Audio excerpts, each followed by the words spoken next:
cardamom. Cardamom is the third most expensive spice in the world, just behind vanilla and saffron per weight or by weight.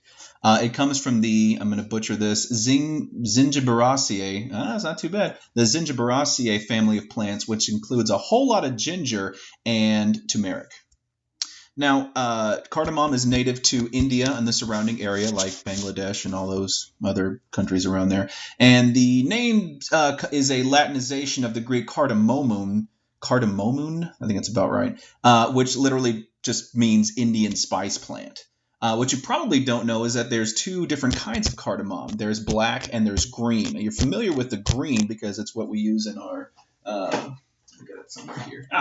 It's what doTERRA uses. It is Elateria cardamomum, 5 milliliter. Boop. And but the black stuff has a bit of a different flavor. It's a little more smoky, and it has like a cool minty hint of minty flavor in there. Now that black stuff is more found in Asia and Australia, but like I said, we're still focusing on the green stuff. So what do people do with the green cardamom? You'll actually find it in a lot of Indian cuisine, not surprisingly, but surprisingly. If you're from the Scandinavian countries, you're Sweden, Finland, and all the big strapping Viking lands, you'll find it in a lot of holiday breads. There's julekake, which looks a lot like Yule cake. It's a holiday bread. They use cardamom along with raisins and candied citrons in the bread. You'll find it in I'm going to butcher this again, cardamumbular. It's like a cinnamon roll, but with cardamom instead. And pula, which is a sweet roll with raisins and almonds. You can find cardamom as a coffee flavoring. You can find gin flavored coffee, and I think Wrigley's even has a brand of chewing gum that's advertises a cardamom flavor to it. Now, doTERRA doesn't actually get their cardamom from India. They get it from Guatemala.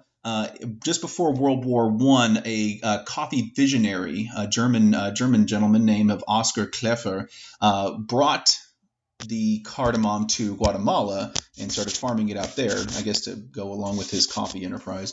And it just blew up. To date, Guatemala is the largest producer and exporter of cardamom, about 32,000 tons annually. That's a lot of cardamom. And doTERRA actually has a really great thing going on with the farmers in Guatemala as part of their co-impact sourcing. The area is called Alta Verapaz, and it's got really great climate and really great clay soil that doTERRA wants for their cardamom crops. The problem before doTERRA came in is that there were a lot of middlemen that had saturated the area, and the farmers had to sell their crops at a low price to attract these middlemen, which left the farmers with a lower bottom line, greater overhead, lower profit margin. It was bad. It was bad for the farmers. So doTERRA comes in, works with the farmers directly. Farmers get paid more, and doTERRA takes a bit of the profit on each bottle of cardamom sold and kicks it back to the farming communities to go towards schools and hospitals and pod drying facilities, which all pretty much aids the farmer's bottom line. So just another really great reason to love doTERRA. Not only do they have great products, they've got a great company really wanting to try to work well with the blue-collar farmers that are out there. So what can you be doing with your cardamom oil? Well, let's go to the compliance sheet again.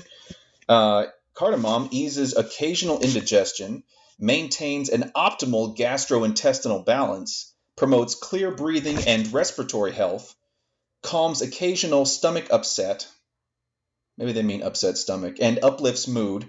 And it's a flavorful spice for cooking and baking, as we've already established. You can diffuse cardamom, you can drink it, you can apply it topically with some fractionated coconut oil. There's a lot of cool things you can do with cardamom. So don't forget to get that 200 PV order tonight. Get your Breathe and get that cardamom bottle. This has been Carl Charba signing off. Have a great day.